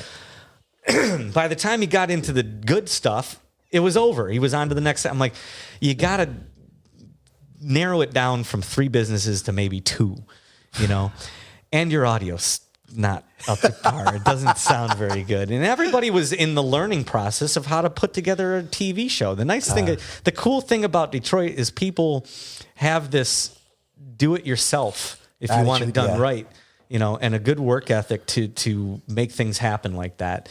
And that's what he did, you know. It was 2009, 2010 where everything crashed and went to hell.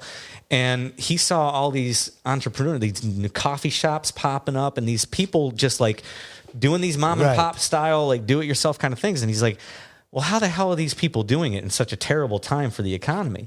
And he would just go there with a camera basically to figure out how he was very selfishly like, I want to figure out how these people are doing it for my own benefit.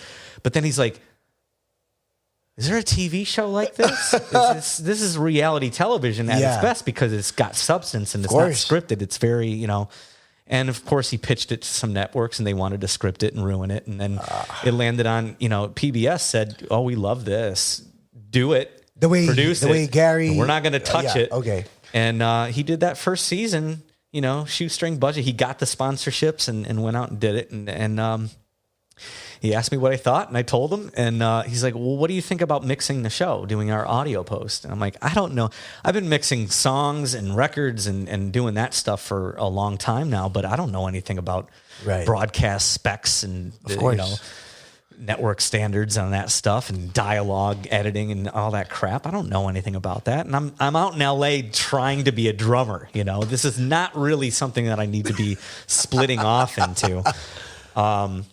And then I would fly back to Michigan to do some Laith shows and do some other stuff. And I would have lunch with Gary, and he was, come on, man. You know, we're going into season 2 right now. We want you as our audio guy, our audio post guy. And you know, a couple trips later, and he's hearing me, you know, complain about like how hard LA is treating me. And he caught me at a very vulnerable time. And we were having lunch, and he does the... This is an envelope.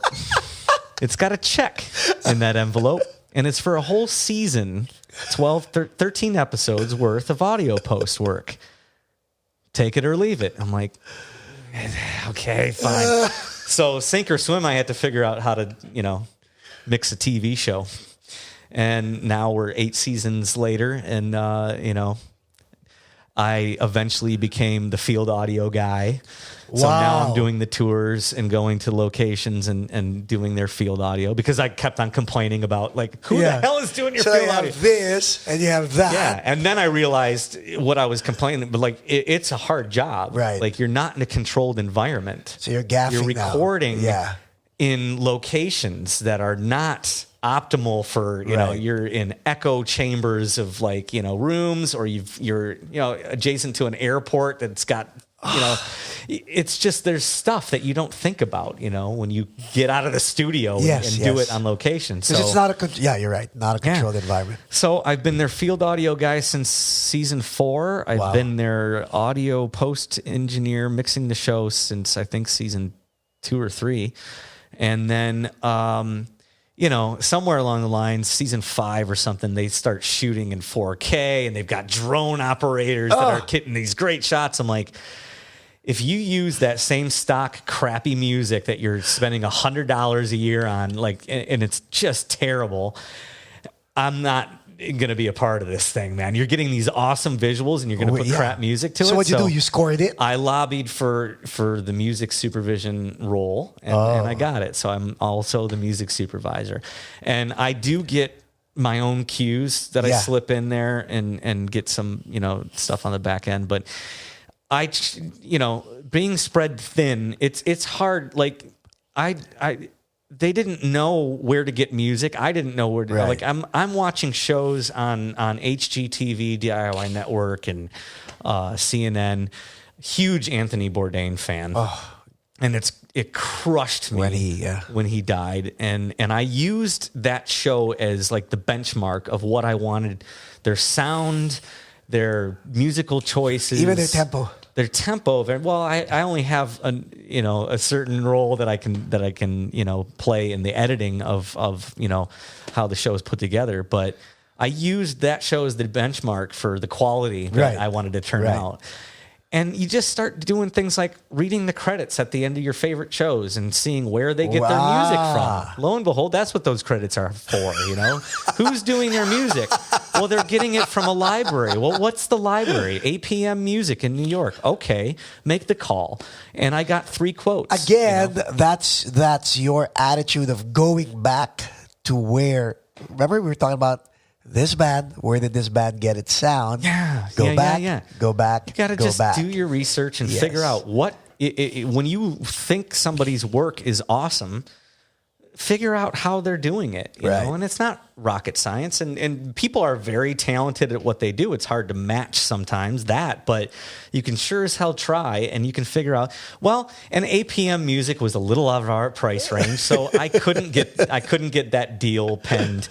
But I got another music library and basically all these shows are pulling from libraries because it's just the time constraint in turning out television shows. You're on a tight deadline, and I can't, like, as much as I tried leading up to that season where I was allowed to be in control of the music. I was like, oh, I'm going to not only get paid as music supervisor, but I'm going to write my songs, stuff and get my cues in there and get money on the back end. And it took me a month to produce, record, and, like, you're just taking shots in the dark. From someone with a studio, huh?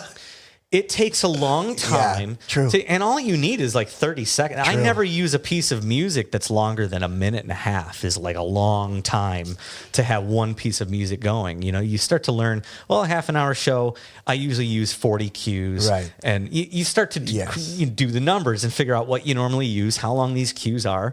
And, well, that's what you need. But you need 13 episodes worth of stuff. So 40 times 13. Now, it would have taken me so long to compose a library of stuff. So I'm like, how does everybody else do it? For these cues, do you get paid by the second?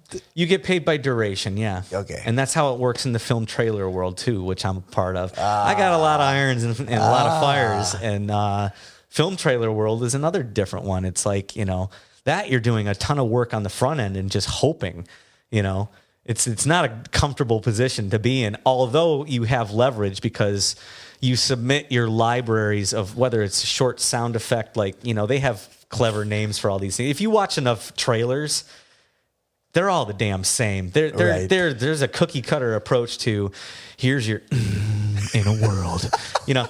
That crap is how it starts, and then you have the rises, and then the drops, and everything goes nuts percussively for all of 3 seconds, and then you know, and then hold on. Did we lose that? No. Okay. SD card is limited. Because that was good stuff there, you know.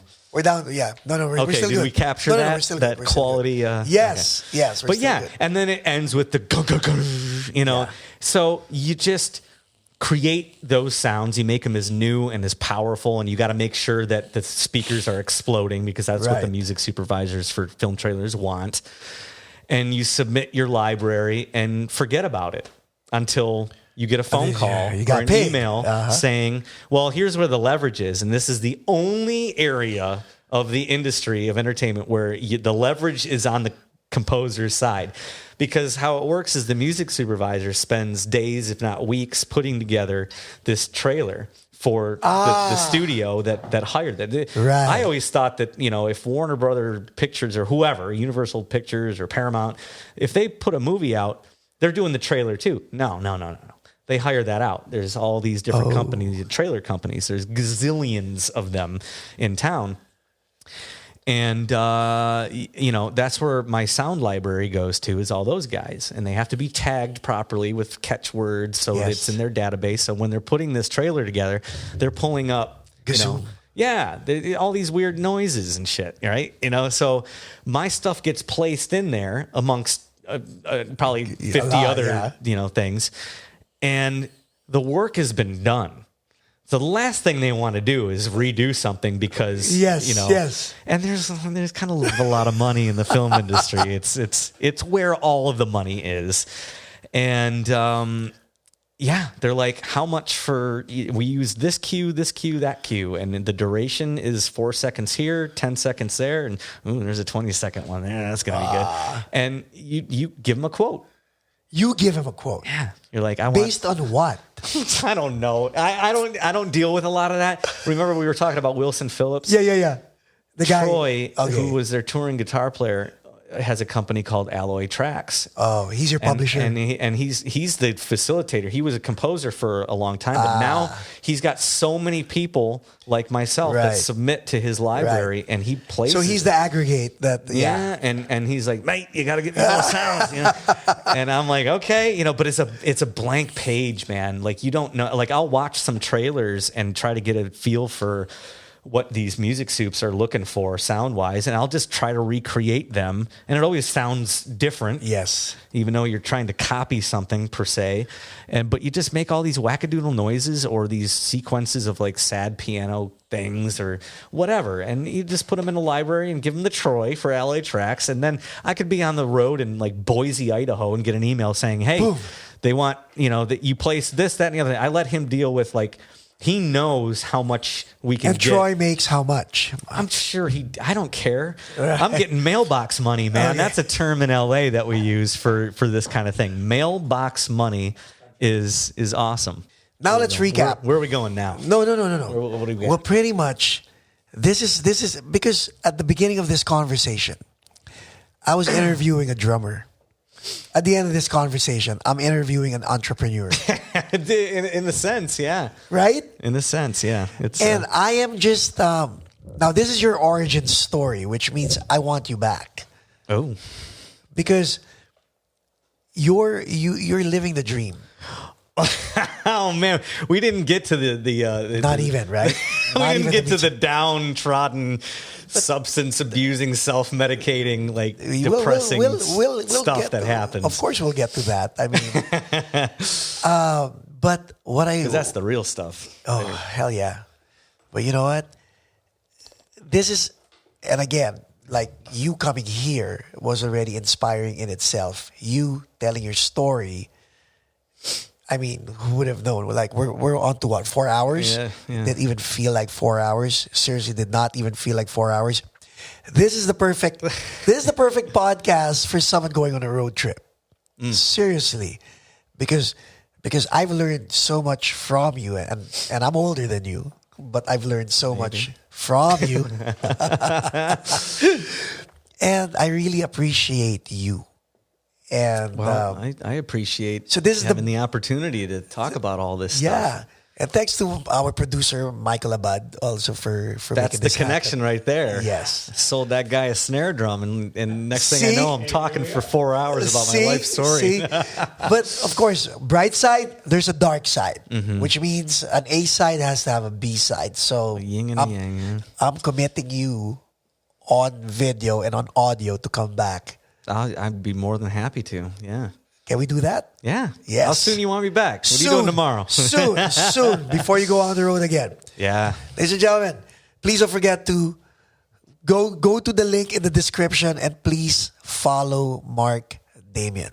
Drum lessons, do you offer that? Yes. Yeah. And Damian is Damian. There you go. I get a lot of, Really? EN. And you won't find me. I don't know. Maybe you will eventually. But maybe you should start tagging that name as well, right? Right. But don't forget. Lessons, audio work, drumming. Yes. This is our man. This is our first episode after we've hit 1,000. So congratulations on that. Thank you. And our commitment is to support you 100%. But please do come back because the community needs people like you. We need people like you to educate us. Especially to help. I'm going to tell it like it is, man. Yes. No use in sugarcoating it now. Please. I got nothing to lose. Please. Follow us on Facebook. Follow us on all the streaming platforms. And please subscribe to our YouTube channel. Again, I am Paco Arespacochaga. This is the Paco Arespacochaga podcast live at Paco's Place. Thank you. Thank you. Thank you. Awesome.